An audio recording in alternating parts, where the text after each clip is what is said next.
Hello, everybody. Thank you for joining us today. Come on in. Please share. Please share. Please share.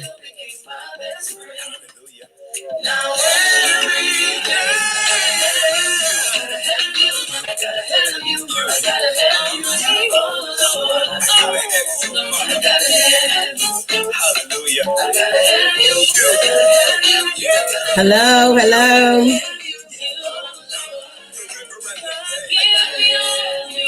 Please share, please share.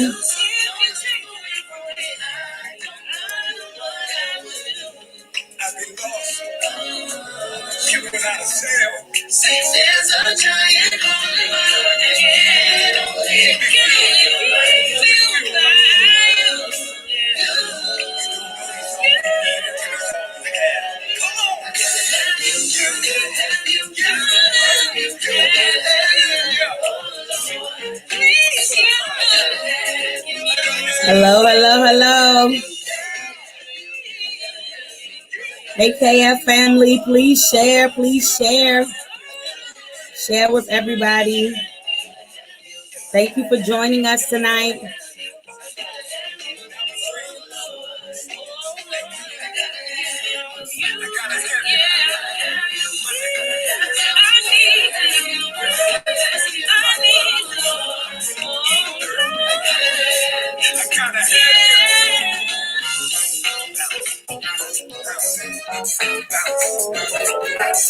Feels so good.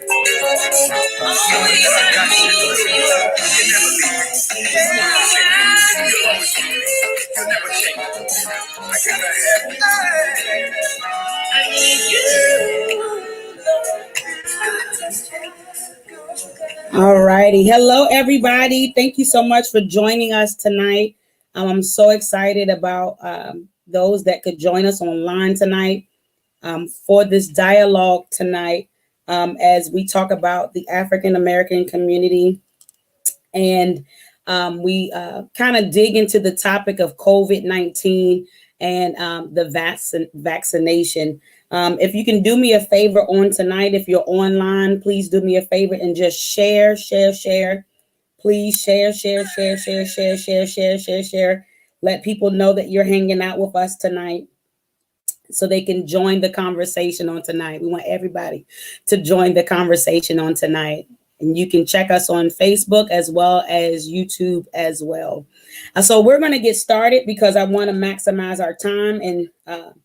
And I have these wonderful people that are on the line with me tonight. So I want to do due diligence to their time and take advantage of, not take advantage of their time, but definitely get what we need to get out of the dialogue and the conversation tonight so that we can get things going.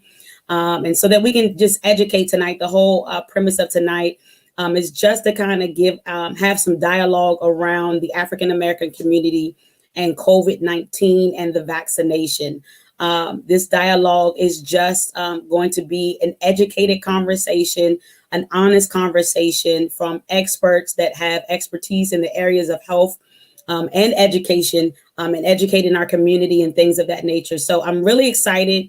We're going to open up with prayer, and then I'm going to introduce all these lovely faces that are on the line with me on tonight. They're going to introduce themselves and let you know who they are and where they come from and what they do and all that great stuff. All right, so let's pray really quickly. God, we thank you. We honor you for this moment. We thank you for the opportunity for us to gather on this line. I pray that you'll bless everybody on this line and those that shall engage in the conversation and those that will be tuning in today. I pray, Lord, that you will bless us so that we can be educated and we can have an understanding of everything that we are going through and the things that we're dealing with in our society so we can make the right decisions for our lives.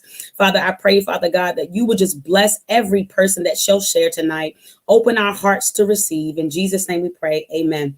All righty. So we're going to get started in talking about what's going on in the African American community and and talk about this COVID-19 and the vaccination. But before we do that, I want the people on the line to introduce themselves. And we're going to start from the top with Sister Nikki, and then we'll just work our way on down. I think Michelle's still trying to get situated. She was having some internet issues, but I think she almost there. You're almost there, Michelle. You're almost there. You getting there, girl. You getting there. So they're going to unmute themselves and they're just going to introduce themselves, and we'll just go all the way down to Meaty at the bottom. Did I say it right? I feel like I'll be messing up your name. Okay, all right. Yeah. There we go. Oh. Good evening, everyone. My name is Nikki Brown again. Let's see. I'm originally from Baltimore, but I'm here now and I work for the Fairfax County Health Department. I'm a community health specialist. And what I do is I do health education and different health initiatives in the community.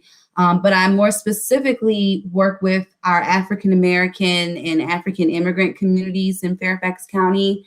And I work really hard to make sure that Black voices are lifted and have a seat at the table throughout our different planning and initiatives that we talk about. So I'm really happy to be here. Thank you.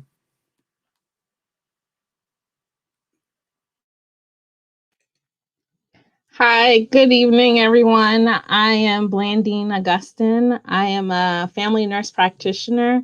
I work with Neighborhood Health, which is a community health center, and pretty much grew up here in the DMV area, and I'm so excited to talk to everyone about the vaccine.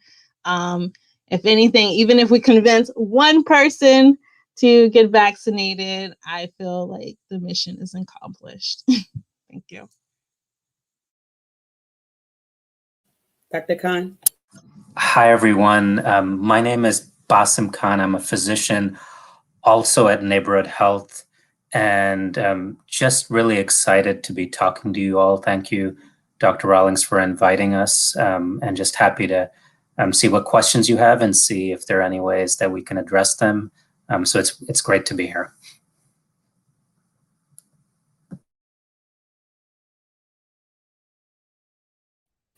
Nichelle. Okay. Good evening, everyone. I'm Nichelle Terrell with Alexandria Health Department. And I do apologize. The StreamYard is not working with my laptop, so I'm using my phone, which I have to actually hold. So if I disappear, it's because I put the phone down to answer a question or something. But I am with the Population Health Division at Alexandria Health Department.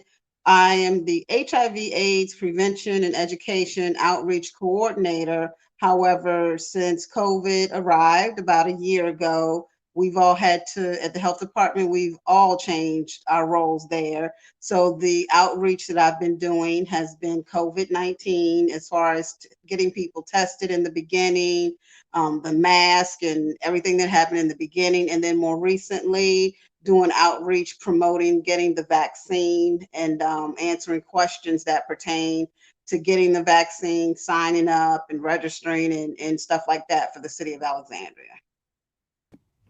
Good evening, everyone. First, giving honor to you, Pastor Rawlings. Thank you for allowing me to share this platform.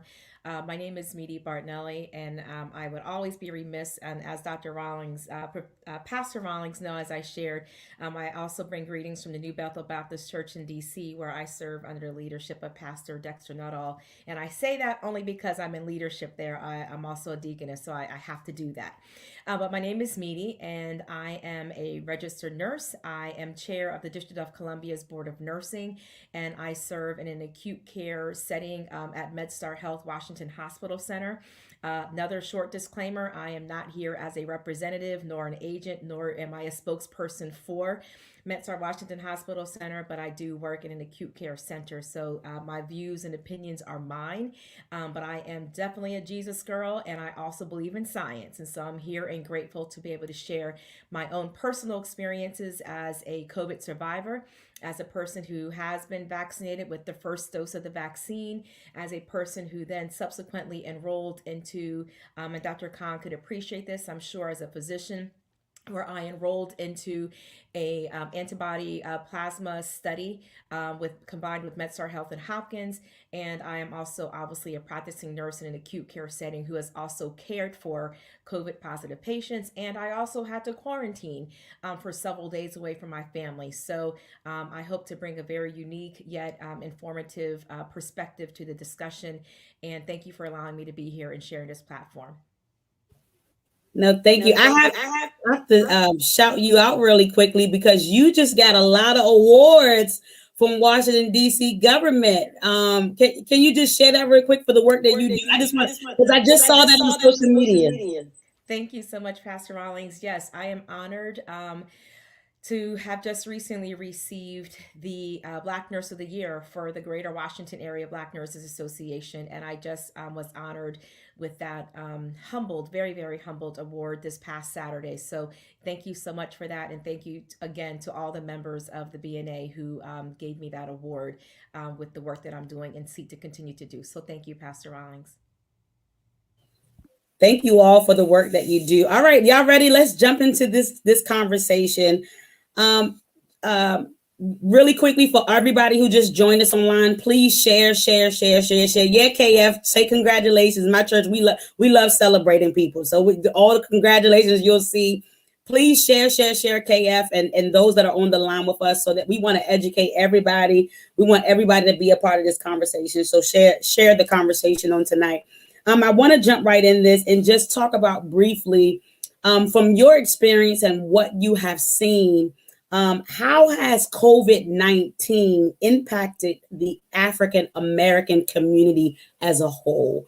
How has it impacted us as African American people, from what you have done, from what you have experienced, from what you have seen in your field of studies and what you do? Anybody want to take that one? Okay. So, Pastor Rawlings, I'll go ahead and I'll share. First and foremost, I think it's important for people to understand, again, and I will always defer to, not defer, but ask for my physician colleague as well to share what I'm sure Dr. Khan does. We need to first start with the fact of understanding that COVID-19, African Americans are not genetically predisposed to COVID-19, right? We need to first start with that. However, we are clearly predisposed to health inequities. We are predisposed to inequality. We are predisposed to access issues, which is why I'm so grateful that my colleagues like Nikki and Nichelle are here that can speak to that from a public health perspective. So because of that, Pastor Rawlings, we have been negatively impacted, again, not from a medical perspective or not from catching the disease, so to speak, or the virus, but because we don't always have the same access and or the socioeconomic abilities to do what our other colleagues have done. I think that, and that is why we have been disproportionately impacted. Typically, most Black and brown individuals have those necessity jobs where we have to go to work as deemed as essential workers. We are the individuals who tend to have, don't not necessarily have the same home structure in the context of, some people might have a smaller home, or we have multi-generational homes where there's several people living in the home, whereas one or two people might still have to go to work. In addition to that, when you talk about understanding social determinants of health, where we work, live, play, and pray, a lot of times we tend to not have the same outcomes, we meaning Black and brown individuals, as others. And so in order to even have the conversation from the medical aspect, we have to first just understand how and where and how we move within society, thereby why we are negatively impacted. No different when you think back about Katrina, right? A lot of other people who had the means and the resources were able to hop into their car, move, get in a vehicle and drive, or go over to a hotel or do what they needed to do. Those people that we saw on the roofs of Katrina were people that tend to look like me, right? Or you. And those are individuals who didn't have the resources to be able to protect themselves from this external environment issue that took place. So for me, I believe because of Black and brown individuals not having access, not having the same type of ability, wherewithal, health literacy also plays a huge impact into this. A lot of times we weather the storm because we have to get to work, because we have to make that paycheck.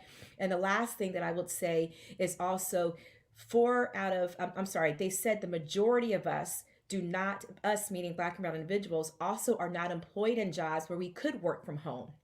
right? So it was very easy early on in the pandemic for us to have a job where people can shift and say they had a position where they can then telework. The majority of us were outnumbered from 5 to 1 from our counterparts that allowed us to have those same type of positions where we were able to stay home and work. I'm not speaking about people like myself or Blandine or Nichelle, those of us that are health workers, or Dr. Khan. Clearly our work is essential in a health pandemic, but I'm talking about those other individuals who didn't have those quote unquote office jobs where they were able to transition to telework. And so thereby, that is how we also, before we even talk about the medical part, that's how we became also from the top and from out the gate, we became negatively impacted from this health pandemic. Anyone else want to touch that one? Yeah, I'd like to jump in on that also.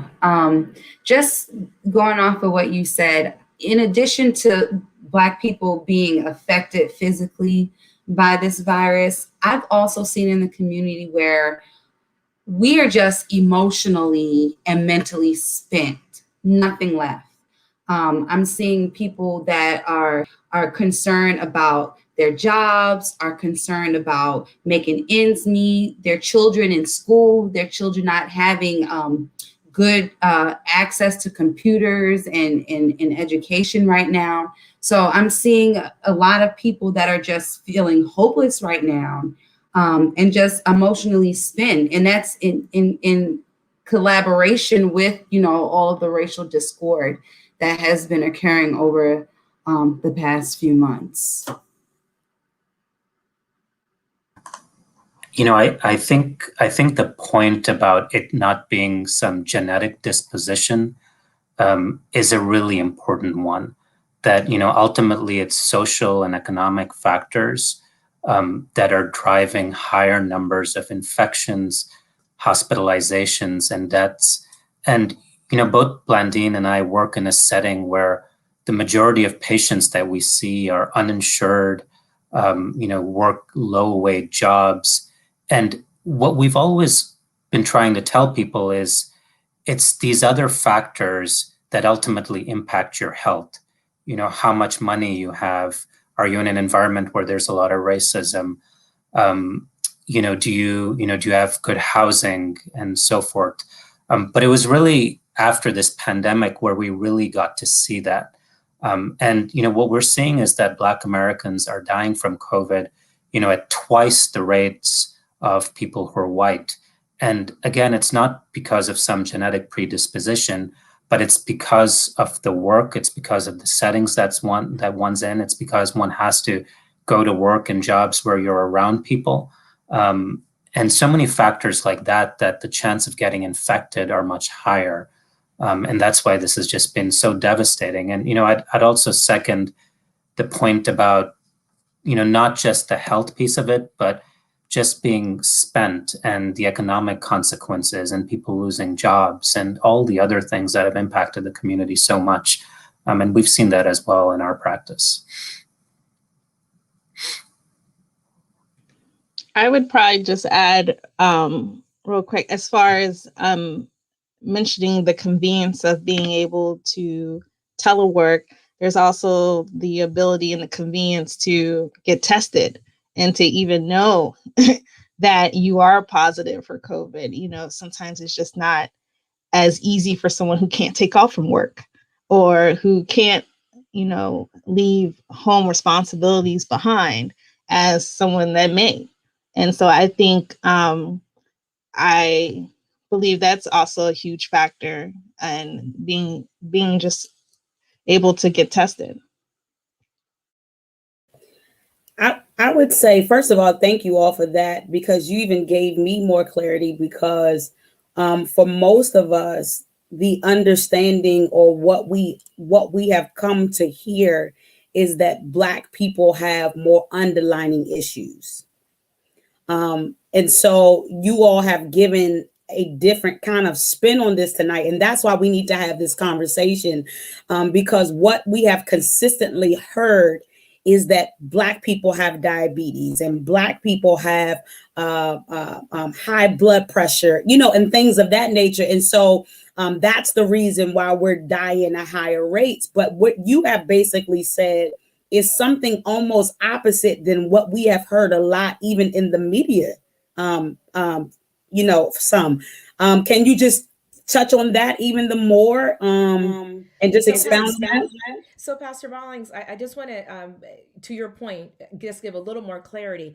African Americans and Black and brown individuals absolutely do have some historical, noted, documented more issues as it relates to heart disease, obesity, kidney disease, people that are on dialysis, etc.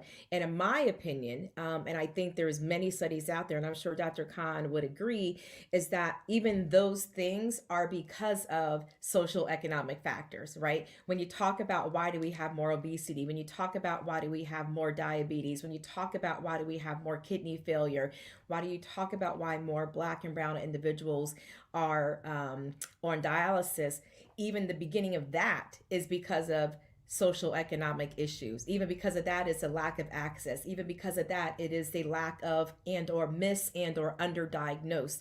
And so over a period of time, there are some genetic predispositions, right? And so I don't want to muddy the waters too much, but specifically COVID itself as a virus, we are not genetically predisposed. Now, mortality absolutely is impacted, because if I already am a Black, the four of us on here are Black individuals minus Dr. Khan. Black women, for example, automatically have a higher rate of heart disease within 1 in 4, not just Black women, but women in general, but particularly African American women. 1 in 4 of us are going to have heart disease. And if I'm allowed the time during this broadcast or at some point, I now, because of COVID, have hypertension, which I never had. I haven't met any of you all before. I'm a runner. I was actively training for the Chicago Marathon. I took the vaccine in December, my first dose. 10 days later, I was positive with COVID. I had to quarantine, blah, blah, blah. I'll get to that later.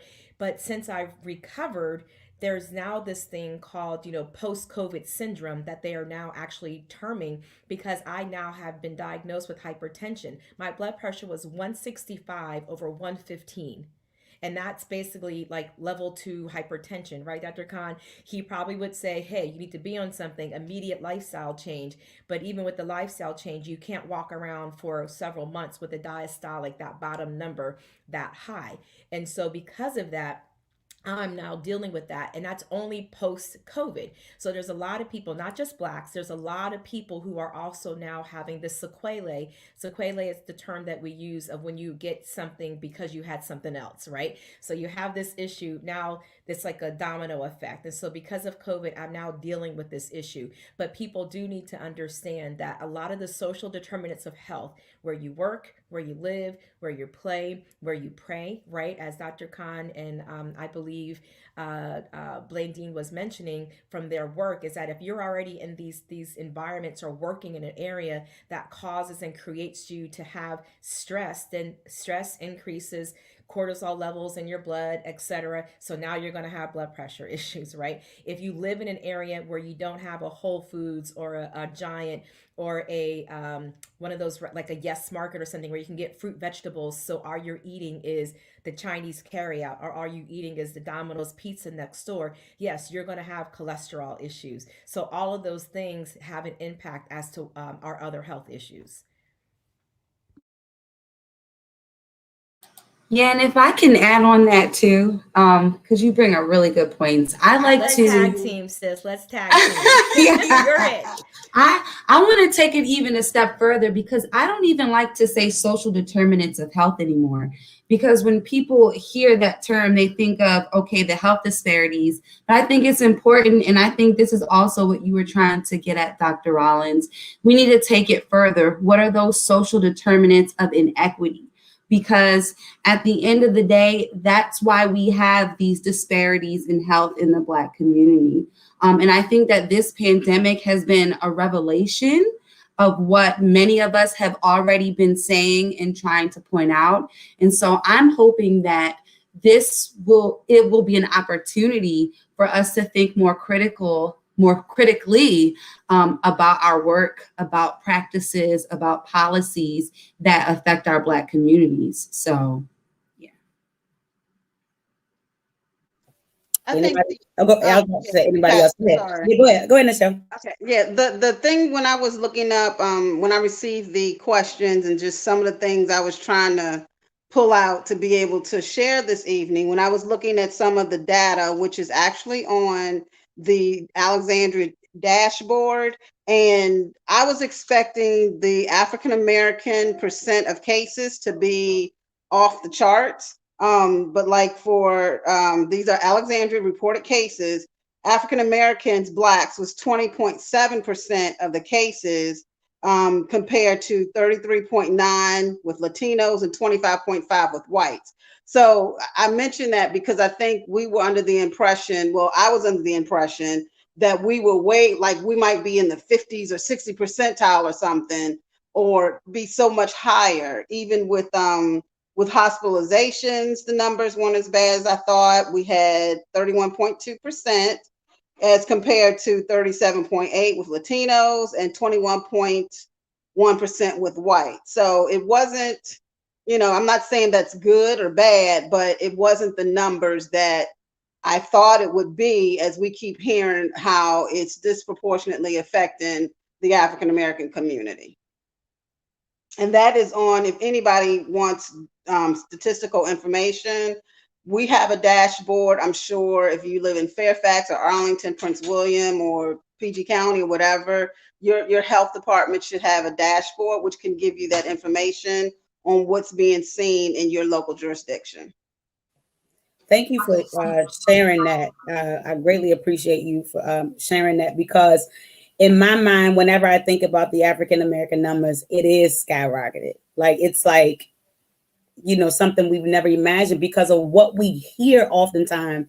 And sometimes I feel like sometimes the media can be a little misleading, and the facts aren't always the facts sometimes. And that's why I like to talk to individuals that work in certain fields to kind of get a better understanding. That's why even the more this conversation is even more important. And so my next question is pertaining to, I want to kind of shift us. Thank you for sharing your thoughts and your perspective on things. There's this notion that the African American community has a lack of trust when it comes to the vaccination, right? So I've had several conversations with quite a few people, and it is, and I hear that I've heard that so many times. Like, I don't trust it. I don't trust, I don't trust the healthcare system pertaining to us. Can you touch on that tonight? Your thoughts, your comments. Is it a trust issue? What is it? I think it's funny you mentioned, one of the things I've noticed in doing some of these presentations and in working with scheduling vaccination appointments, etc. Again, yes, the whole medical mistrust. We go back to the Tuskegee experiments and stuff like that. But what I'm seeing, we've had a lot of the seniors are the ones, African American seniors have been the ones registering. It's the group that's in like the late 20s and 30s that are having a problem. They're saying, again, they're bringing up, you don't trust the government. There's that group of folks in that age group that just don't believe in vaccinations, period. So that's another. They're against vaccinations altogether, the flu shot and all the ones that you have to get for your kids. So, if anybody else wants to jump in. Yeah. Okay. So I've been seeing similar things over the way in Fairfax County. What I will say is that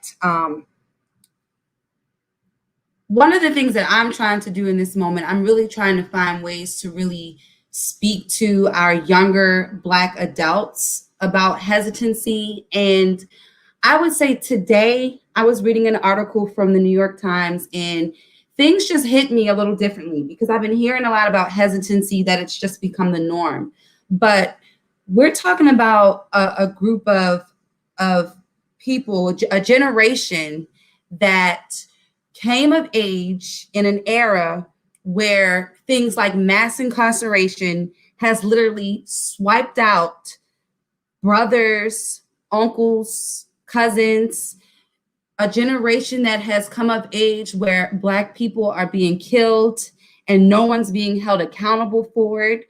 We've seen nothing done in the beginning with this virus. We've seen things like Hurricane Katrina just go dismissed for a while. So this is a way bigger mess. It's a huge rooted distrust that we're working with, and people can't even get to the conversation of vaccines because their vision is clouded by distrust, pain, and all they see is a government trying to push something, and they see this government as the same government that has done harm all of their lives.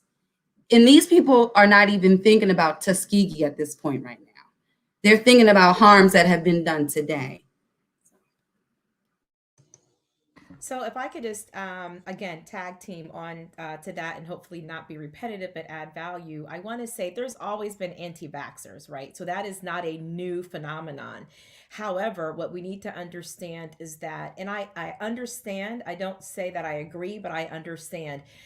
Whenever you talk about something new that comes out on the market, it's always about the narrative, right? And again, particularly as a Black individual and as a Black woman, I know what is a narrative about what is shared. So if we just pause for a moment, and this is not a political discussion, but I think all of us could agree that the communication around COVID very early on was not very clear, regardless if you were for the past president or the current president. It was very muddied. It wasn't very clear. And if you are a non-science individual, you will understand. I had a few friends who didn't trust Dr. Fauci.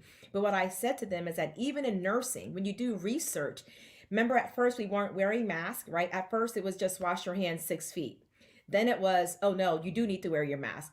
We weren't sure, but go ahead and wear your mask. That was because whenever you are studying something and you come to an end and realize that the evidence now changed, it's called evidence-based practice. So I was perfectly fine when Dr. Fauci, and he never really rescinded, but when he provided clarity that now we do know that yes, it is aerosolized. Yes, can be aerosolized. Yes, it is airborne. And you have to understand that versus something that is droplet. So yes, please wear your mask. So, but the clarity and how it was politicized and the narrative around that created a lot of mass hysteria and uncertainty. So unless you are in the medical field and understand how that medical research happens, that's important to know. Number two, it's not just a COVID vaccine, but the mechanism by which COVID vaccine was created and developed, which is the mRNA, it was not new, right? So if you understand a Black woman, Dr. Kissy Corbett, that we all, I'm sure, is a household name now, she herself said, this has been my life work the last 7, 8, 10 years. She's been working on this new technology. Vaccines are being developed every day, you guys. If you know anyone in the military, before they go overseas, they are vaccinated with so many things.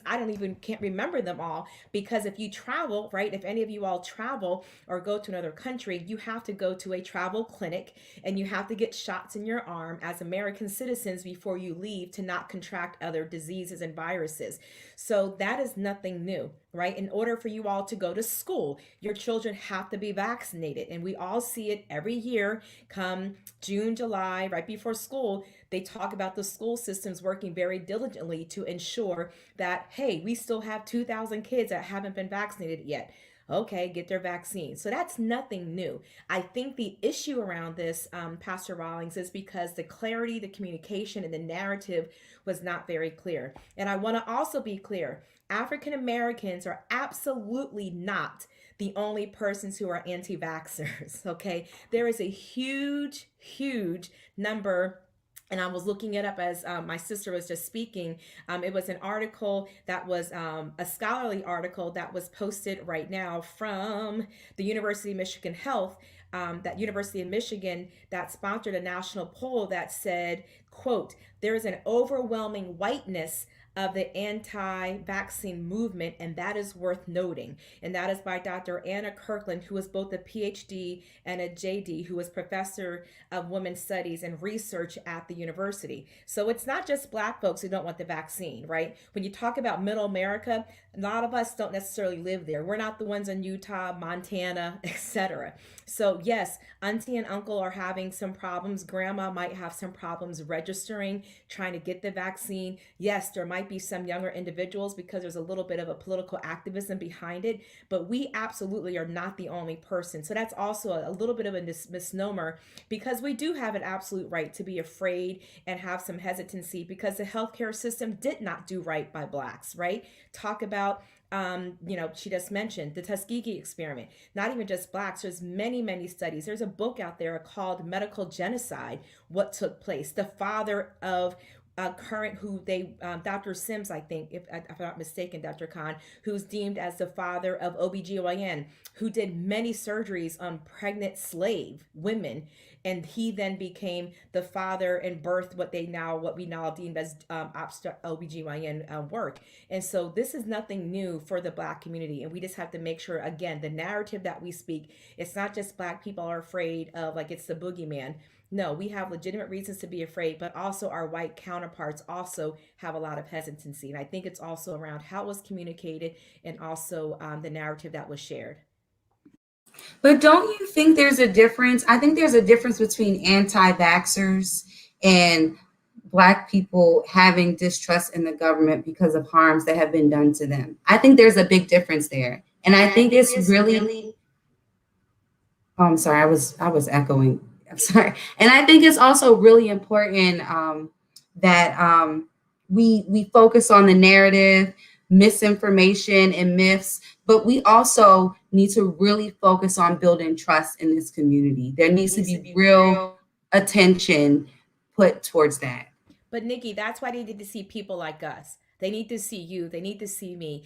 Dr. Khan, hopefully I'm not being disrespectful, but I think you're a brown individual. They need to see people that look like us sharing our stories. And that's the issue. We need to see the people who are going to give their story. I share my story, not that I want you all to know my business, not that I want you to know that I'm now on 10 milligrams of amlodipine. I'm telling you that story as a sister in Christ, number one, as a healthcare professional, as a person who really wants you to know, take care of yourself. I don't want you, if you don't have to have my story, I don't want you to have my story. So I'm willing to be transparent, to share my story so you don't have to live through what I'm going through currently. And so I think if people see us, and Pastor Rawlings, the Black church has always been a staple, but oftentimes the Black church sways away and they don't want to make a political statement because they don't want to touch on somebody's toes or get their congregation upset. But if you do what the work that God has called you to do, he's going to make a way out of no way regardless, right? But that's the problem, Nikki, and you're right, that they need to see you in the street sharing the story. They need to see Blandine at the clinic. They need to see Nichelle when she's talking about HIV and know your status and take care of yourself. They need to see Dr. Khan, who's going to sit down and not just see, oh, the uninsured person, too bad, go about your way. But I really care about you, do this. And that's what they need so we can rebuild the trust. However, we can't continue to die from doubt. We can't continue to die because we're afraid. We can't continue to die because you're not going to go and do your research for yourself, right? So that's my issue, and I agree with you. But we at some point have to realize that we got to take charge of our own health, and that's a whole separate conversation outside of COVID. Lest I digress. And to add on that point, many of the patients who we've talked to about vaccination have, who are eligible based on age or comorbidities, have accepted vaccination. I mean, you hear a lot about hesitancy in the media, but just personally speaking from, my African-American patients, I mean, virtually all of them, if not all of them, who has been offered a vaccine has taken a vaccine. Sometimes there are questions, sometimes they'll say, people will wait a while, which obviously is something we should all do. We should all sort of do whatever research we need to do to make sure we're confident about the decision to whatever extent we can be confident. I mean, you never have perfect information. which is fine. So I think sometimes this issue of hesitancy can be played up a little bit. I think another issue that's equally important when it comes to inequities is that of access.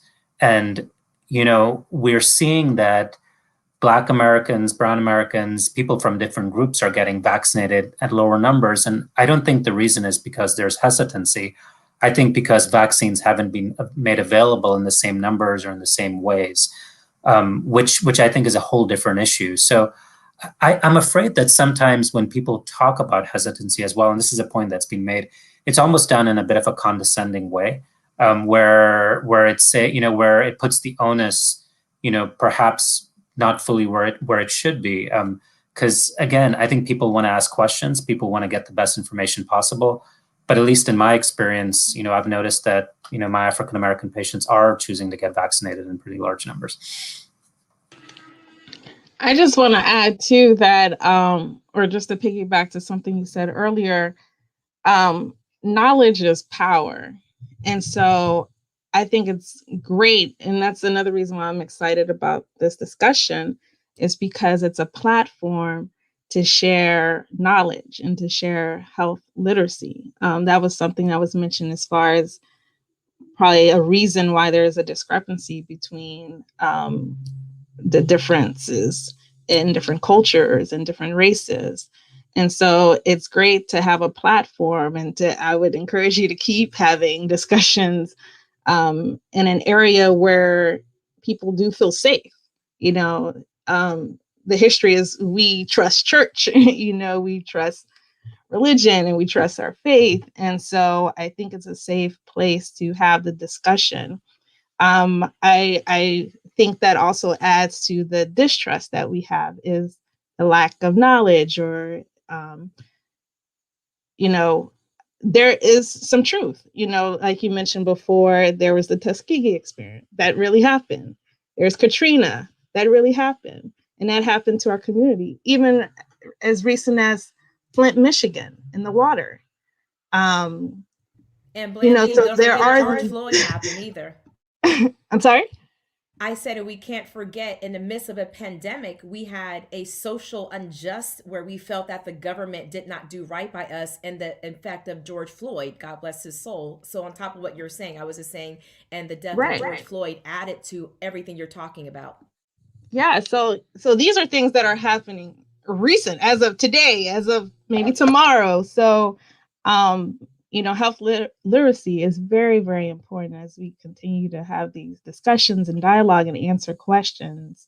Hopefully that will help turn things around, because also with my patients, they're like, do you think I should get the vaccine or not? And I'm like, yeah, get the vaccine. And to speak to what Dr. Khan said, they're like, okay, I trust you. So you don't see that too much if you actually talk and give a platform or give an area of space to talk and ask questions and answer questions. So that's good. And to add on that, another important part is, for anyone listening to this, if you're ever in a situation where you're talking to someone else about the vaccine and, people don't want to take it for whatever reason, it's really important not to be judgmental. It's important to really listen and really understand where someone is coming from, because a lot of times we think we assume why someone may feel a certain way, and the reality is that until you ask and try to understand why someone feels a certain way, that's the only way you can come to a real understanding and help meet them where they are, and then trying to work through this with them. So it's just really important not to be judgmental, to really listen and understand why people may choose to get vaccinated or not get vaccinated. And like Blandine said, it's a conversation. And a lot of times these conversations are ongoing. In medicine, this is what primary care is supposed to be in so many ways, where you have ongoing discussions with your patients over years. I've had many patients who might not choose to get colon cancer screening, or might not choose to do something else. And it's very easy to sort of write people off, or very, very easy to sort of just assume that, they, look down in a way. And it's really important to put that aside and listen to people and really understand where they're coming from. And then that way you can really try to work with them through this. And Pastor Rawlings, just one thing to share with that is public health moves at the speed of trust. And I'm sure no one knows that better, than Nikki and Nichelle and their work. Public health moves at the speed of trust. So where there is no trust, then the public health aspect of this pandemic can't be addressed. And as a nurse in an acute care setting, I agree 1,000% with Dr. Khan is that, and that's what I tell people. And as you shared with us earlier, Pastor Rawlings, is that I'm not here to even say that you have to take the vaccine. I'm here to say strongly consider it, and then call Dr. Khan or call Blandine, your FNP or your PA or whoever, the same person who's been managing your diabetes, the same person who's been doing your annual physical, the same person who's been dealing with your hypertension. If I've trusted Dr. Khan to write me prescriptions for the last 5-10 years or do my physical assessment, if I trust him enough to lay there naked on a bed and allow Blandine to do my physical assessment, she's a person then that I want to call to say, should I take this vaccine? And based on my medical history, let Blandine help walk you through that process. Let Dr. Khan walk you through that process. And I do think that vaccine shame is not a good thing, particularly within the Black and Brown communities. We should not do that, and we need to listen.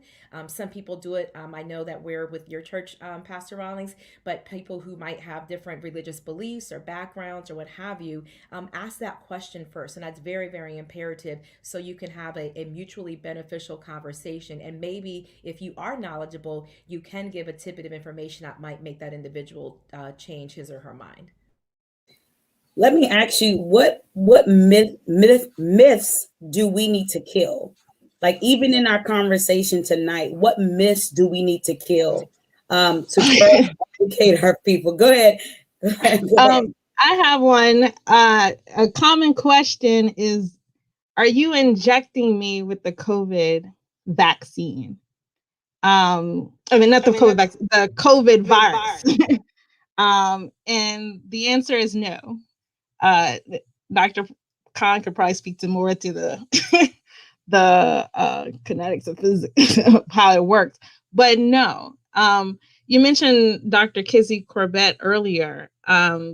If you have Instagram, I think she's on Facebook too. She's a good page to follow. She explains what's actually in the vaccine, what's happening with the vaccine. The fact that it's a protein and not the virus is very important.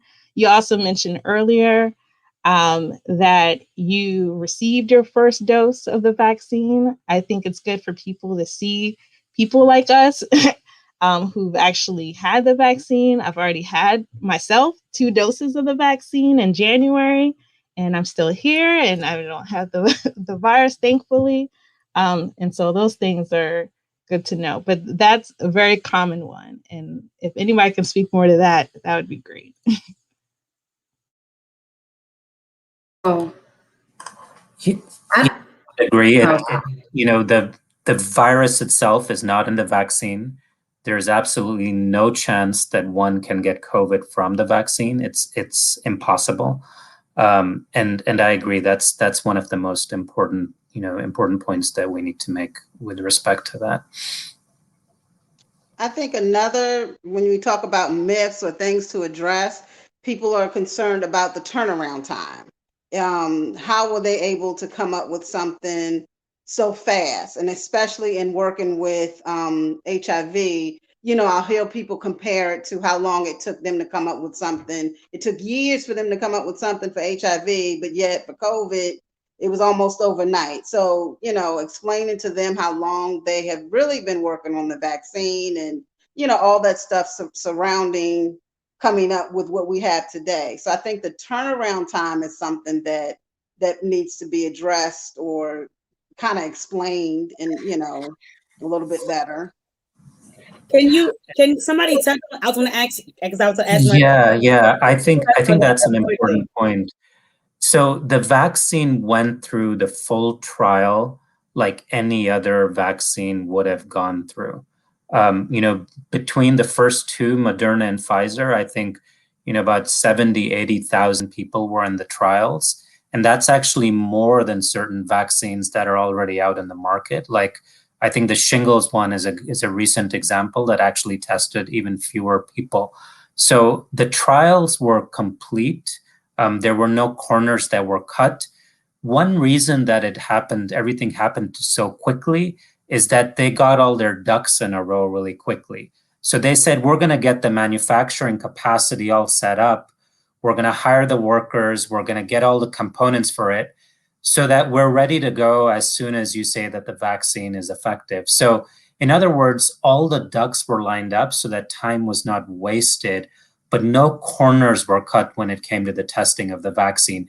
It went through the full clinical trial that any vaccine or frankly any other medicine would go through. And that's a really important point because, like others who've spoken, I've chosen to take the vaccine. I've taken my 2 doses. Both my parents have had the vaccine as well. My wife and my sisters and all my family members, as soon as they're eligible, they will get the vaccine as well. So everyone in our family has either gotten the vaccine or will choose to get the vaccine. But had it been a situation where the corners were cut, then maybe we would have thought about it a little differently. But certainly the corners were not cut and the trials were complete, clinical trials like you do expect for vaccines or medicines. It went through the exact same process. And to add to that, Dr. Khan, I was just on a panel last week with Dr. Judith Abslon, Abslon. First name is Judith. She actually was one of the persons who worked on the Pfizer vaccine. She's been working for Pfizer. I don't know the exact time, but it was way before COVID happened. And she specifically shared what you shared, sir, is that they went through the full trial. What you get is an EUA, the emergency authorization use. And that's where people need to be clear. Typically, they will wait till everything is done, then they get together. And that's why you all heard that term that they use, Operation Warp Speed, meaning, hey, the car is already designed. We already have the parts. Let's go ahead and hire all the factory workers to build a car. And that's basically how we were able to get the vaccine produced, as Dr. Khan said. I'm a very visual person. So if you think about it that way, they had the engineers, they had the person building the factory, and they hired the people simultaneously. So once the engineer said, yes, the car works, boom, you're done.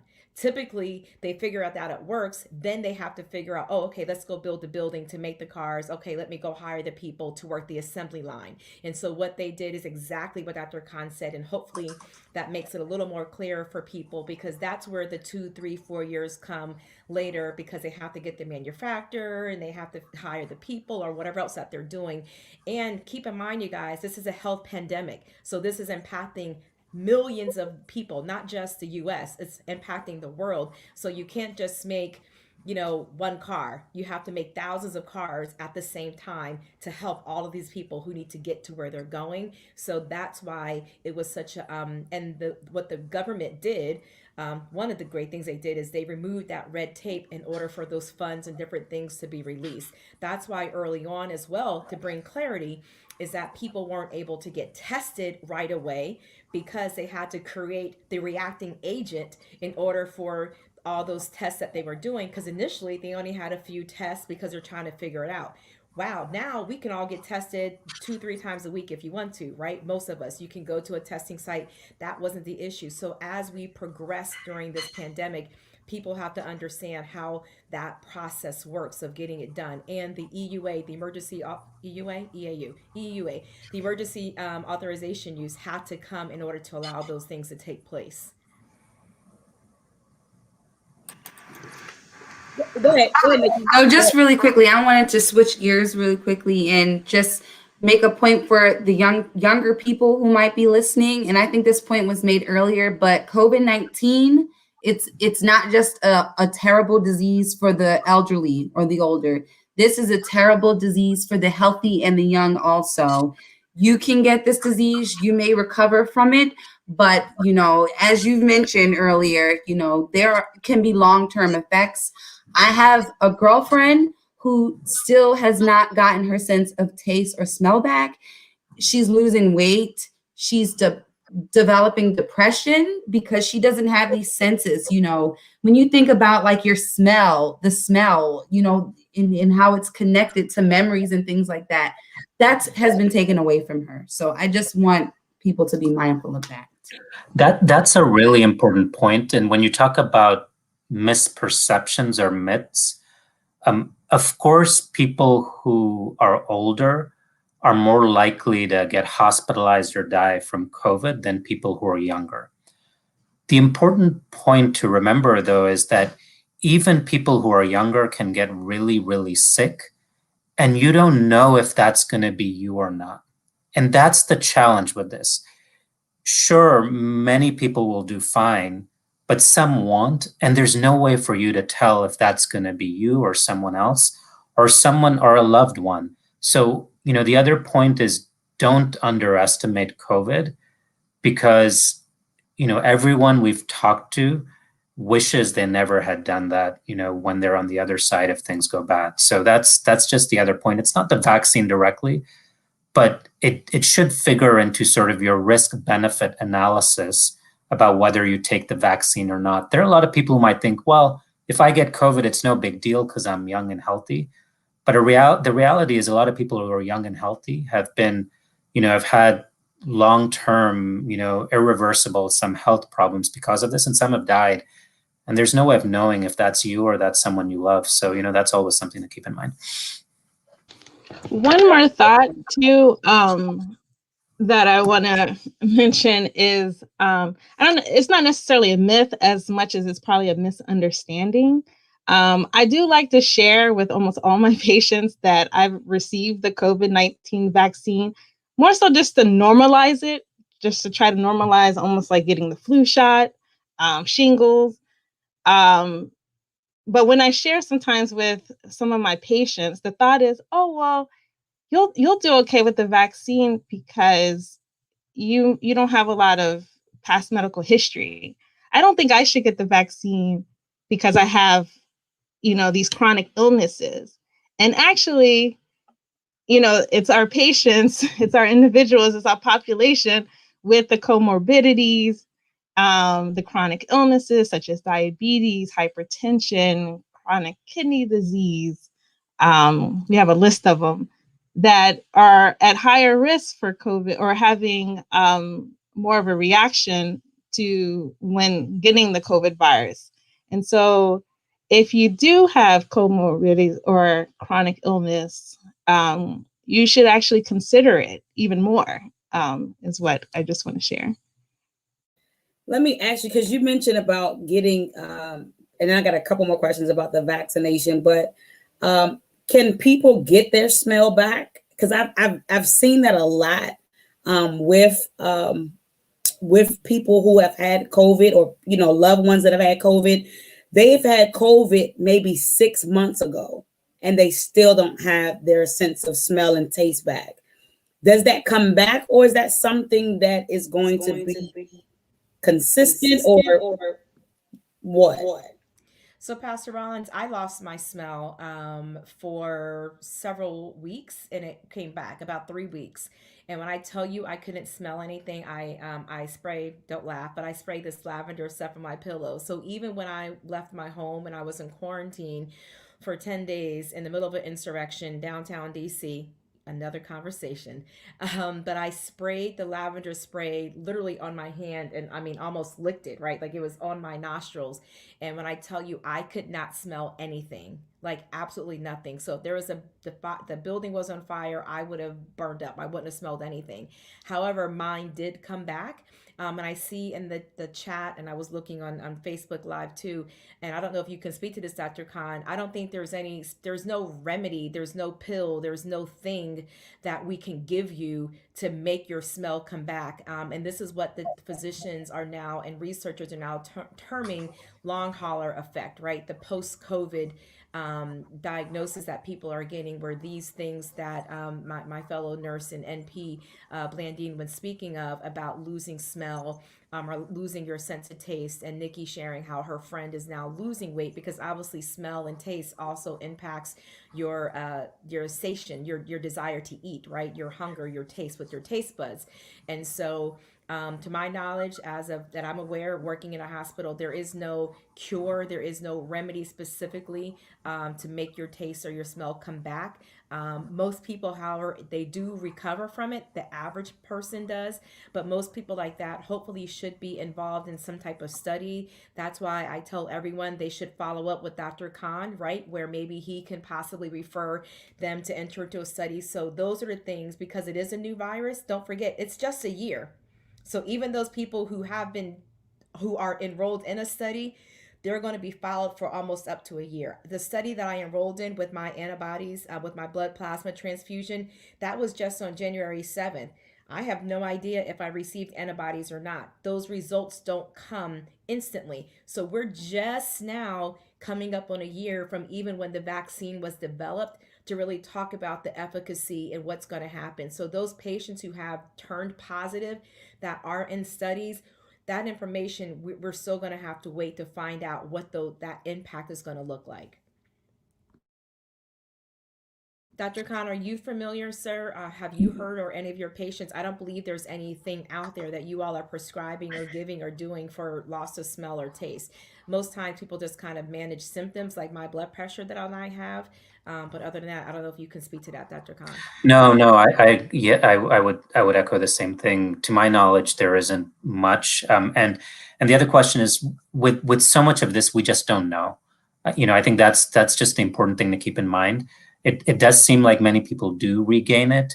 I mean, for those who haven't regained it, we can't say whether you will or will not regain it. It's just that this is a fairly new condition, and we just don't know. It's always, it's, if you think it makes sense for you, I think getting involved in trials could be a good idea. But there's just so much about COVID, especially the long-term effects of COVID, that we just don't know, and it's going to take time to figure out. And that's just one more reason, as you think about whether or not it's important to get vaccinated, just something to keep in mind, because some of the effects are just unknown. That shouldn't be meant to scare people either. When one says we don't know, it really is, we just don't know. It could be fine, or it might linger, or a treatment may be developed in the future, but it's just too early to tell with some of these things. I think that's a good point, because I think we have to even realize that COVID is still a new thing for us. It's not something that it's not like a cancer that's been around for a while, or HIV. Like, this just happened last year. And so I appreciate even you as a doctor saying, we're still trying to figure some things out. Like, we don't know, all the details. It's kind of like we're figuring it out as we kind of go, almost, in a sense. And so even with that, there's different vaccinations. There's the Moderna and Pfizer, and now Johnson and Johnson. So what's the difference? Is it a difference, or what's the difference in the different ones that are being offered? Because people have questions about that too. They're like, okay, the Moderna and Pfizer came out, those were first, and now Johnson, and you got to get 2 shots, and now Johnson is coming out and you get 1 shot, and so people have questions around that. So can you just, if you all can just touch on that?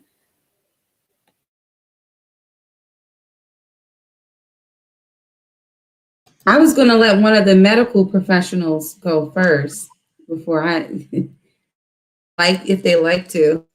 I think the main difference between Johnson & Johnson, Moderna, and Pfizer is that Johnson & Johnson is 1 shot, and Pfizer and Moderna are 2 shots. So that's one of the main difference.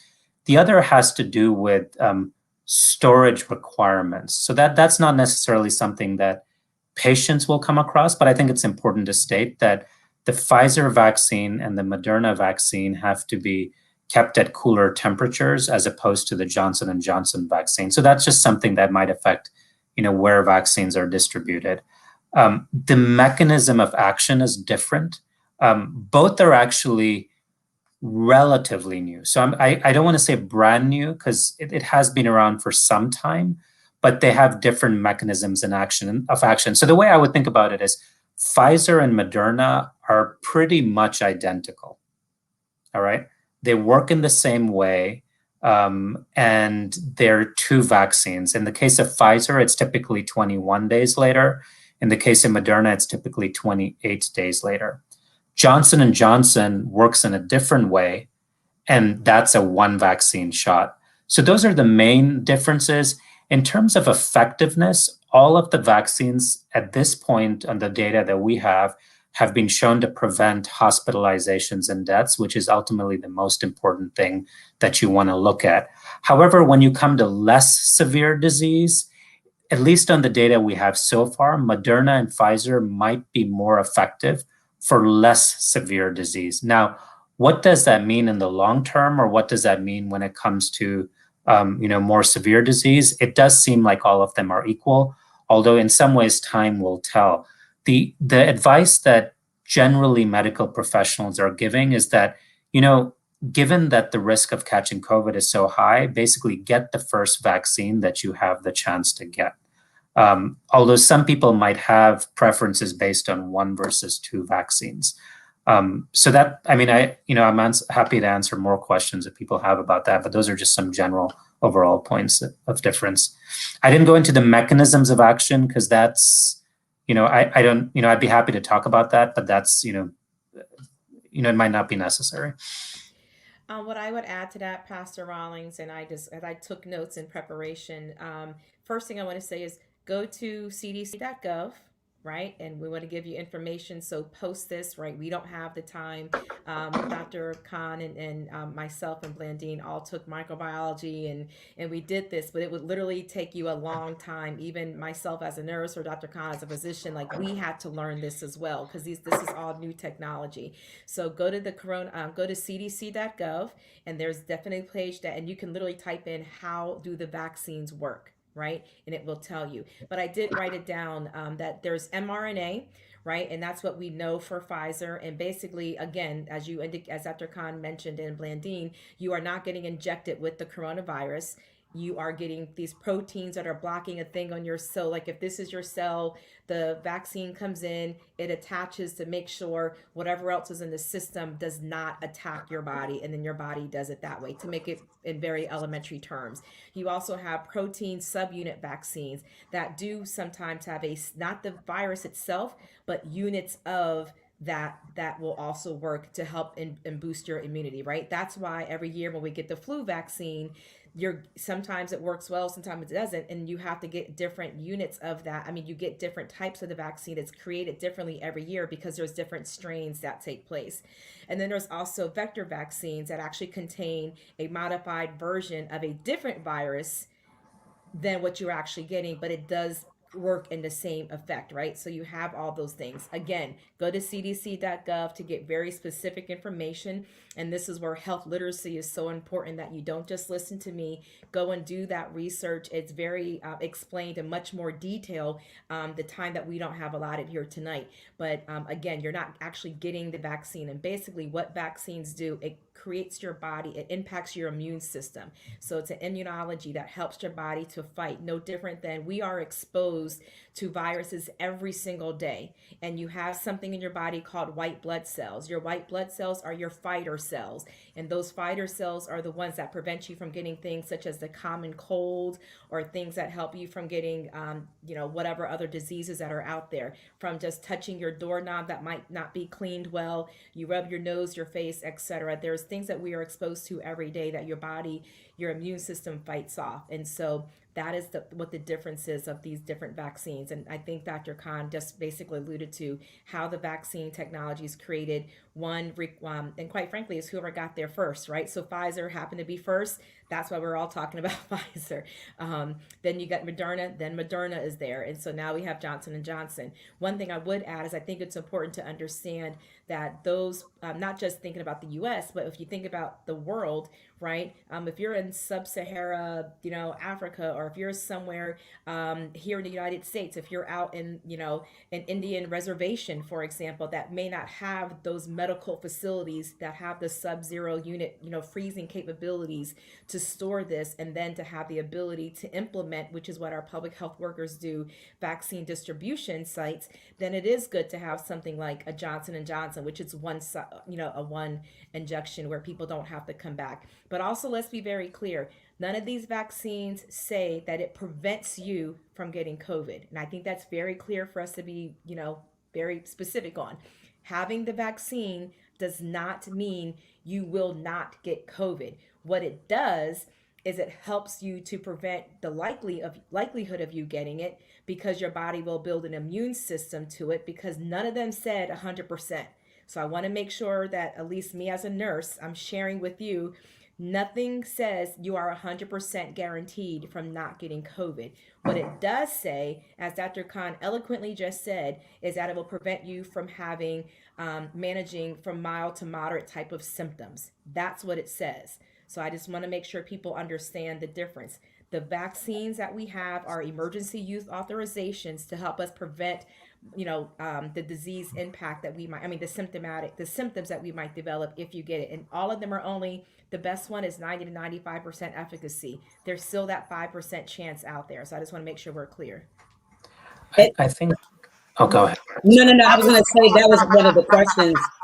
Somebody, yeah, that was one of the questions that somebody had, because their question is, if I can still get COVID, why would I need to get a vaccine? And that's a question that I've heard several times, or people that have had COVID and they've built the antibodies per se. Why would I need to get the vaccine? Can you just kind of touch on that? Because, there's some confusion around that. So what the vaccines do is that they give your body practice. Just think of your immune system as they give it practice so that when the real virus comes, you're able to fight it off better. And a point that I'll make is no vaccine is perfect, but, compared to like a flu vaccine, actually these coronavirus vaccines are much better than the flu vaccine that we take year to year. Going into that, we didn't know that it would be this effective. You didn't know, you had to wait till the trials. But it actually turned out to be much more effective than people had wanted it to be or anticipated it would be. So that's an important thing to know. But of course, nothing's 100%. There's always still a small chance. But what it does is it reduces the severity. So if someone has had COVID, it is still important to get the vaccine, because you might not have mounted a full immune response to it. So that means you might not be fully protected to the full extent. So you want that full protection, and that's where the vaccine helps, get you as far as you can get, when it comes to protection against COVID. And if I could just say one last thing on that, because I feel like I have to say this, because I've been hearing a lot in the community about, I don't want to get the Johnson and Johnson. It's not as good as the other ones. I just want to share this really quickly. So the Johnson and Johnson vaccine had a trial that included over 40,000 people. And in that trial, it showed to be 100% effective in preventing hospitalization and death from the COVID-19 virus. And that is what is important. So. And the other thing I'm going to add is, so clearly as medical professionals, everyone makes their own decision, but we can clearly say, at least based on what we know, we would recommend people get vaccinated. We recommend our own families get vaccinated. We've gotten vaccinated ourselves. But sometimes when it comes to the nitty-gritty between the vaccines, you begin to enter a zone where the answer is, don't know fully. I mean, a lot of it has to do with preference in terms of which one you want to get. They generally all seem to work really well. So that's just something to keep in mind. Generally, we do recommend that people get vaccinated. But when it comes to selecting between the vaccines, a lot of that has to do with your preference or what is available. We might not have the perfect advice where we can give you the absolute recommendation or answer, because it all depends. like for example, Moderna and Pfizer were shown to perhaps be a little more effective than Johnson and Johnson. But when it came to hospitalizations and deaths, which is the most important part, they were all equally effective. The other piece is with Johnson and Johnson, it was tested at a different time and in South Africa where all these new variants were out. So had Moderna and Pfizer been tested at a later time, would it have performed a little differently? So, there's a lot of this where you don't know and you're sort of splitting hairs. But in general, the vaccines do work really well. Nothing's 100%, but they do work really well. One thing I would like to add as far as the differences with the vaccines too, as more and more people are getting vaccinated, more and more people are sharing experiences, and some are having reactions to the vaccine. I just want to be honest about that. And when I say reaction, like a side effect, where you may have a fever, you may have a temperature, you may have a body ache, you may have soreness at the site. And there isn't really any research that shows that one vaccine causes more side effects than the other, or it's kind of like the virus. With every person, there's a different reaction. With the vaccine, with every person, there's a different response. Some don't feel anything and go about their day the next day, and then some may have a side effect where it's a fever or a temperature. But if you do have a response to the vaccine, again, I just want to reiterate, it doesn't mean that you were injected with the virus. It's just your body's response to the vaccine. And Blandine, it's also important to add, it's expected, right? All medications, anything you inject in your body has side effects. So we want to make sure that there's a difference of, reaction to your point where people have anaphylactic shock, stuff like that. That's different than anticipated side effects. If you look on the side of your Tylenol bottle, nausea, vomiting, etc., those are always possible anticipated side effects. And I think it's, to your point, it's very important to share about that those, everything you talked about are possible side effects from those 50,000 people that reported those symptoms. When I got my vaccine, after the first dose, I had, pretty sore arm, but not much else. After the second dose, I had headaches, I had fever that went up to 102. And I was basically in bed pretty much of the day. It almost felt like flu-like symptoms. And then the next day I was totally fine. And what I tell people, and my parents also felt somewhat the same way, but then my in-laws, my wife's parents, they didn't have any, they felt totally normal. It just varies, and we don't know why some people feel it and some people don't. But what I would say is don't worry if you do have them. And one thing I tell people is that's, that your immune system is getting the practice that it needs, right? I mean, that's basically what's going on, and it will go away. So those are when it comes to sort of headaches, nausea, fevers, just sort of feeling out of it for a day. Some people get it, some people don't. The people who do get it, usually it's more after the second shot, but it's not something you should worry about. I mean, one thing I would recommend is if you have something important the next day, you may want to, not get the vaccine, or on a day where you feel you could rest. It usually comes, about 12, 24 hours later.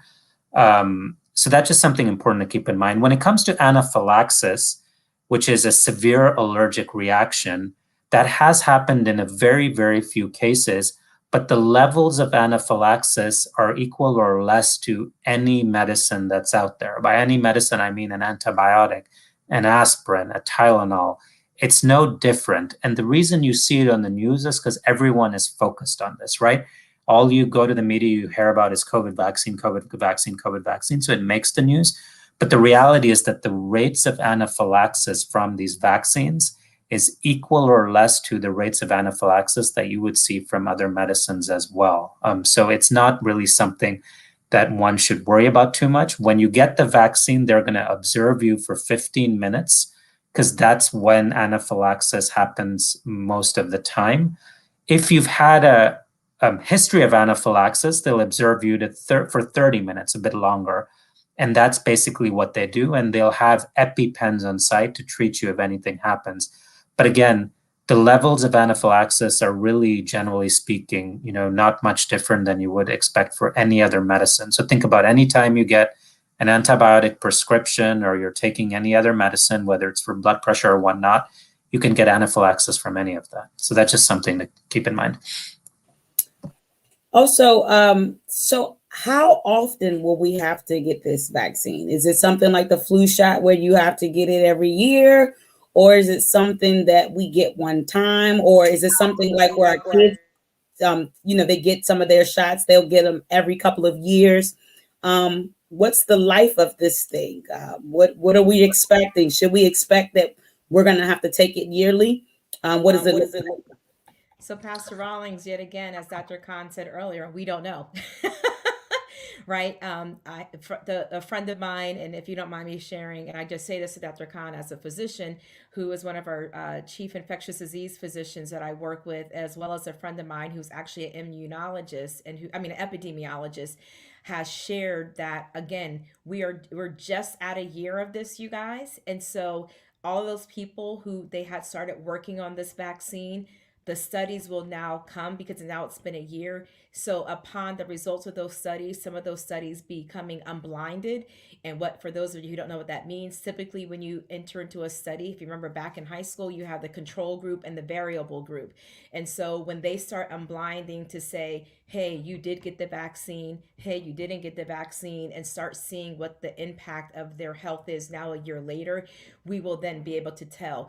From my understanding, from speaking to these two individuals, again, an infectious disease as well as an epidemiologist, more than likely at some point we might have to get a booster shot, right? But we don't know when that is. Kind of just like if you get a tetanus every 10 years or your pneumonia vaccine, your pneumonia shot that you have to get updated, as well. So we don't have a specific answer tonight, but from my understanding and from some of the preliminary conversations, these epidemiologists, infectious disease physicians, and microbiologists are saying is that more than likely there might need to be a booster shot, but we don't know exactly when. And I just see something in the chat, if I may, Pastor, I think it's Vicky's wanted to know that if you had COVID, you should only get one shot of Pfizer and Moderna. And what I would say to that is that's not correct, Vicky. Initially, they said if you had COVID to wait, 90 days and make sure you are now asymptomatic and you don't have any symptoms from the virus, and then go ahead and get it. So that initial conversation has been lifted. So even if you did have COVID and you are now recovered and you're asymptomatic and you're not, and you're cleared by your physician, you should get the vaccine. And if you are doing Pfizer, it's not one shot. Pfizer and Moderna are both 2 shots to get the efficacy. If you just take that one, then you're down, you're reducing your the efficacy of that, pretty much to anywhere from 40 to 60%, give or take. And so it's important to know both Pfizer and Moderna, to get the full impact of the vaccine, you need to take both injections, which typically are 21 to 28 days based on which one of those that you took. And I don't know if you want to share to that, Dr. Khan, or my NP Blandine. I think there has been some talk about whether if you've already had COVID, it's worth getting just one vaccine, because the thinking was, well, COVID gave you a little bit of immunity and then the vaccine will finish it off.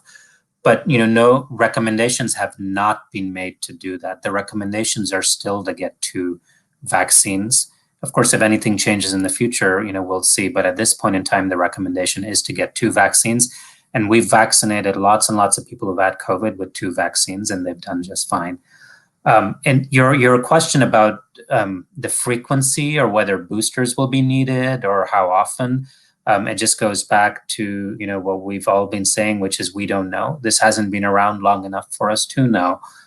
So we're just going to have to wait and see with the people who are in the studies. At this point in time, how much time has passed since they were in the study? 6 months, 8 months, 9 months. So you need some more time to pass to see if, at some point will the vaccine start wearing off.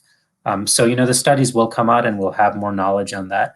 But at this point in time, we just don't know if, anything will need to be repeated, or even if it does, how often. And once you are vaccinated, can you transmit COVID-19? Can you still pass it?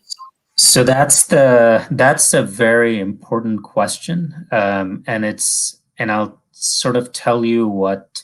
So initially, the answer was we don't know. All right, the initial studies didn't really look at that, generally speaking. But I think as time is going on, there's the sense that it does decrease the chance of you passing it on. So by decrease, I can't tell you how much, and I can't tell you that it comes to zero. So you still should be careful because there is probably a chance you could, but that chance is probably much less than had you not gotten the vaccine. The other important point that I might as well make now is, especially with the two vaccines, you're not fully protected until at least 2 weeks after your second dose. So you don't just get the vaccine, walk out and say, oh, you know what, I'm protected, right? I mean, it would be great if that were the case, but you generally wait 2 weeks after your second dose. But then the reason we have said it's still worth being careful, there are two reasons we've said it's still worth being careful. One is nothing's 100%, and there's still a lot of COVID out there. And even if it's 95% effective, there's still a little chance. So, don't one should make smart decisions about that. The second reason has to do with transmission. Even though you've been vaccinated, there probably is some chance you can transmit to others. It's less of a chance, but there probably is still some. And then, we're just going to wait and see as more data comes out to clarify how much of a reduction of likelihood there is. And so we should still get tested. Should we, after we've been vaccinated, or should it be a thing of when you have the symptoms or you've been exposed, then you should get tested? Talk to your doctor. Absolutely. Because I think at that point there needs to be a conversation about the symptoms and really, is it COVID? Could it be COVID? Could it be something else? And then the recommendation may be to get tested. But I think it's worth talking to your doctor to find out more, or to discuss it more. Does anyone else have a comment? I really appreciate you all's transparency tonight, and sharing from your hearts and expertise, on this matter. I think this was a great conversation. Of course, I don't want to keep you all on here all night long. I mean, because I feel like we can keep going and keep going and keep going. And I know, there's still some questions probably that people have and things like that. But I think we have given some basic understanding, and I hope that and you guys can put some thumbs up and some hearts if you got some clarity. And even for some people probably got their answer, their questions answered, that they were even questioning. So this was really great. I am greatly appreciative of your time on tonight. Thank you so much. Thank you so much. Before we close out, they're putting up their hearts and they're putting up their thank yous and stuff, because this was really good. Like, this was really good. Yes, Media, you want to say something? Pastor Rawlings, I would be remiss if I can make a little public service announcement. Please, for all of your congregants, your visitors, your friends, your family members, and please hear this from my heart. Yes, there is COVID, and yes, COVID is happening. And I don't know who your administrator is, Pastor Rawlings, but if they can please type in, go to cdc.gov, be informed, and get everything that from Dr. Khan to, and I'm sorry, I don't want to miss their names, Nikki and Blandine, and Nichelle. Please make sure that you are going, just to make sure everything that they shared is evidence-based practice. The data is there, the information regarding COVID, the vaccines. Go to CDC, www.cdc.gov. I know that your church is located in Alexandria. I do want to also just share, if you go to the Virginia Department of Health, If you go to, I think it's virginia.dhs.gov, if I'm not mistaken. If you go to that website, you can click on Alexandria. If you scroll, and it will give you all the data. It will even break down the neighborhoods and let you all know what is happening. And I'm sure if you just go to your own county website, you can get all the specific data as to where, their outbreaks are happening, the number of vaccines that have been already administered. It is there. So as you know, Pastor Rawlings, where there's without knowledge, the people will perish, right? So we don't want you all to perish, and we want you to be informed. But what I wanted to share in my closing as a nurse is, please do not negate your other health matters. It has now been, I know DC went on lockdown from our Mayor Muriel Bowser on March 12th, 2020. We are coming up on a year. So if you have not seen Blandine or Dr. Khan, and they are your physicians in over a year, make your appointment. Please make sure you are not negating your health. Don't be afraid. Blandine and Dr. Khan have all the appropriate safety measures in place in their offices, as should your own physicians and healthcare providers. There is still diabetes out there. There is still heart disease. There is still cancer. Men, get your prostates checked. Women, get your mammograms. Go get your OBGYN. If you haven't, it's been a year, so you should have seen your dentist at least once, if not twice already. Get your Q6 months, your every 6-month dental cleaning. A lot of times we negate our oral health that impacts our other general health as well. And I would also be remiss if I did not share your mental health, right? I don't know Pastor that well, but I'm sure she would agree. Please see her. She will touch and agree and pray and give all of her spiritual guidance.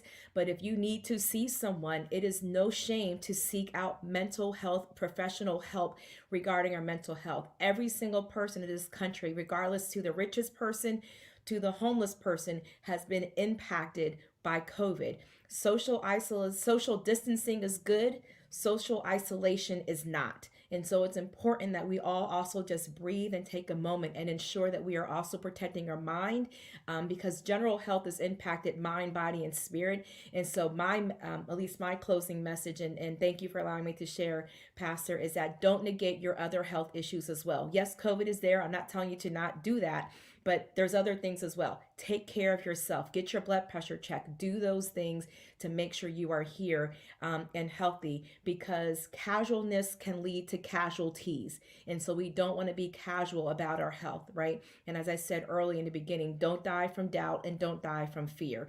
If anything else, please make sure you reach out and talk to your healthcare professionals.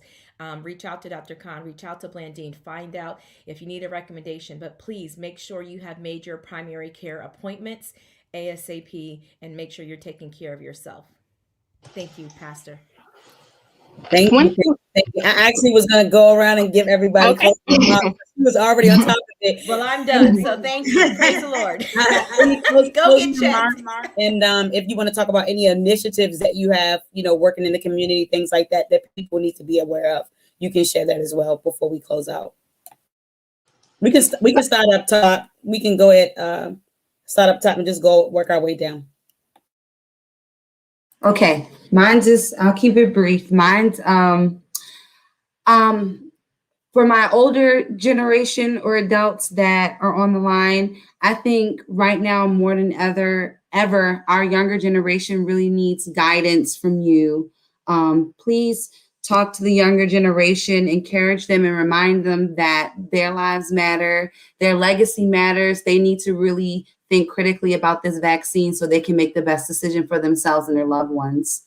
And I will also say that I'm in Fairfax County, but I'm working with various community partners, faith leaders in setting up targeted vaccination sites in the community.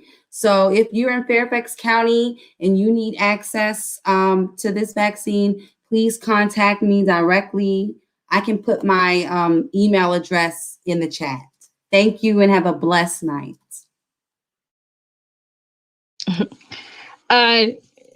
What I wanted to say, again, kudos to Dr. Rawlings for having this discussion.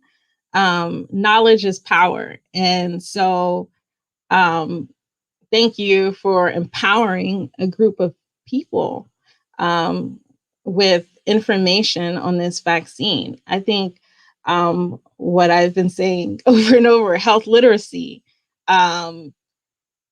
this is what helps with health equity, and making sure everyone's vaccinated to the same level, so just thank you for that is what I really want to say. And in Alexandria, we are working with ARHA and the Department of Parks and Recreation to do some door-to-door outreach in the underserved areas of Alexandria, making sure people are getting tested, and of course, encouraging people to get vaccinated. On a personal note, we are. I am actually in quarantine, I guess you could say, right now. My little one tested positive last week, but I was negative, and I attribute that. I know they say it's not 100% effective, whatever, but I attribute that to the fact that I have had both vaccines.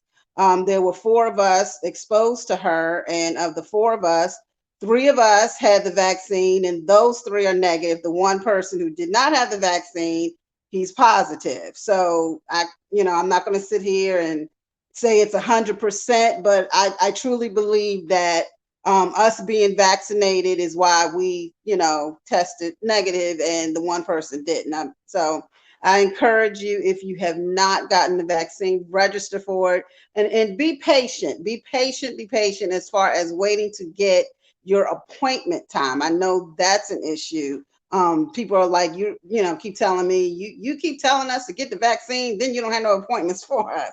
But, be patient when your group number, when you're the category that you're eligible for, when it comes up, as long as you have registered, like you can go to your county or city website or whatever, as long as you've registered, when your group phase comes up, 1B or 1C or 1A, whichever category you fall in, you'll get notified, you'll get an appointment time, take it. If it's the 1 dose, take it. If it's a 2 dose, we heard, I believe it's the Virginia governor had said one time, somebody said, what's the best vaccine? And he said the best vaccine to get is the one that you can get. So everyone, if you have the opportunity, I truly encourage you to do that. It could save your life, the lives of people around you, and we can just get on with our lives, So please, if you have the opportunity, if you have not done so also already, please get the vaccine.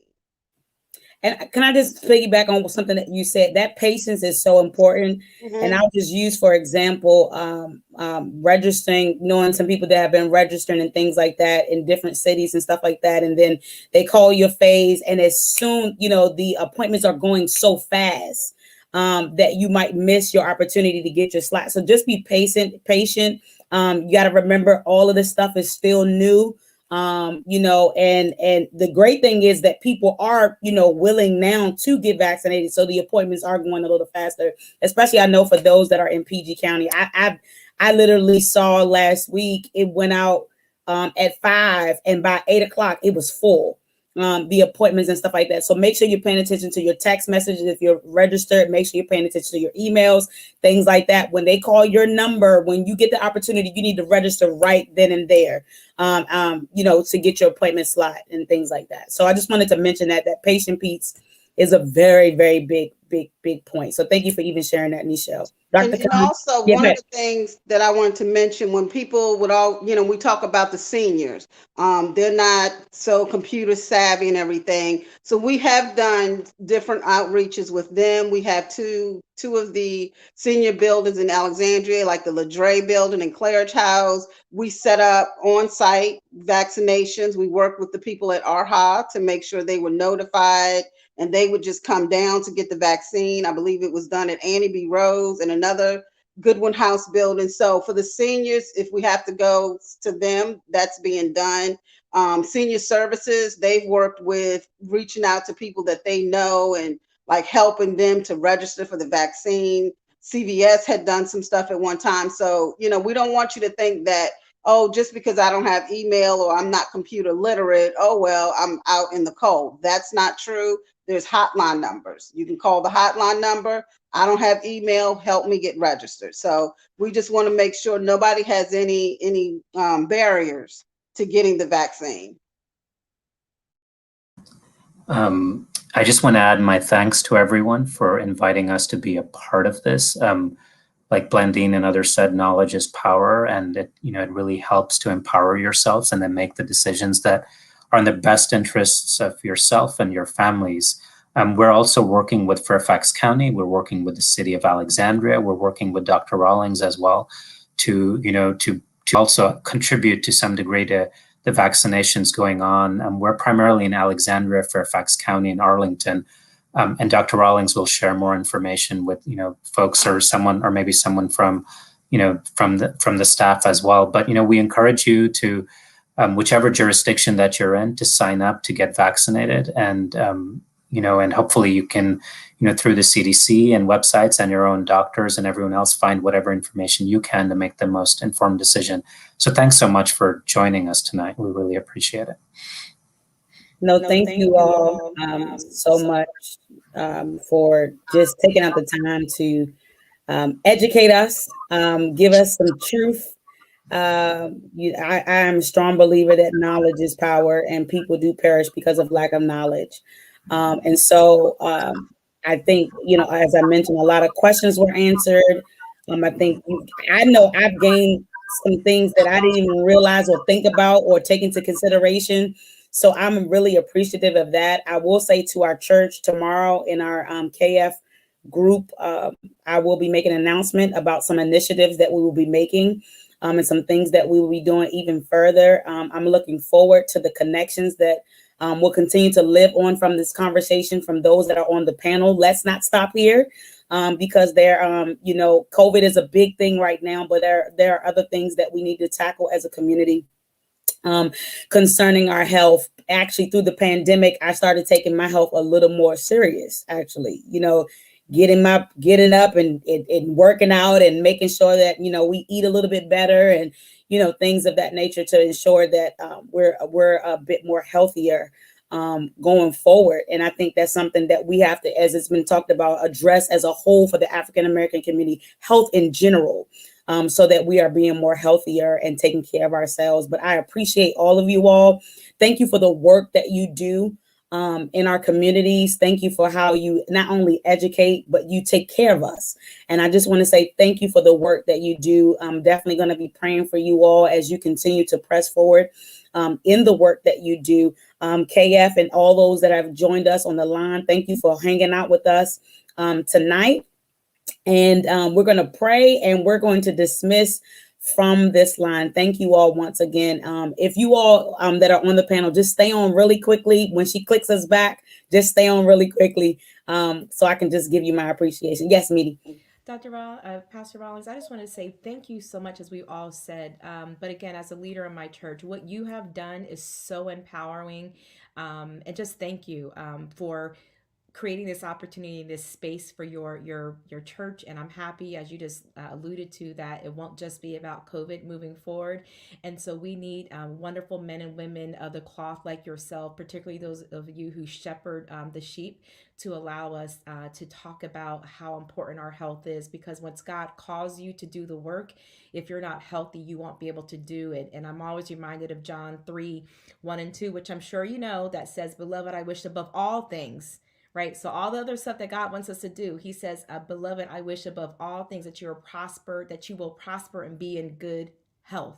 And so, because even Jesus knew, God knows that if we're not healthy to do what he's called us to do, it doesn't matter. It doesn't matter how great you are. If you're not physically able to get out and do what he's called you to do, we won't. So I won't preach, but I just want you to know I sincerely from my heart appreciate it. And as a PK, I'm always reminded of the work that you all do and how you yourself, ma'am, have so much of an impact and influence in your congregation. So thank you for creating this space.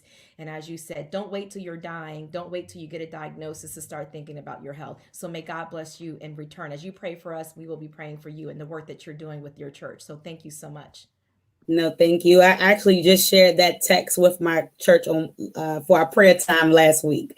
We're in a series called Prosper, and that John scripture was the scripture. So You're right in the vein of KF Church. You're right in the vein of KF Church. So let's pray so we can get off the line really quickly. God, we thank you for what you've done. We thank you for how you've moved and spoken. Thank you for these that were on the line as panelists to share with us, to equip us, to give us the knowledge so that we can make sound decisions around our health, Father God. I pray that you will bless their hands and the work that they do, Father God. Let everything that they touch to impact others, oh God, be a blessing, oh God. And as they're blessing others, be a blessing to them, oh God. I pray that you will give everybody rest on tonight. It's in Jesus' name we pray.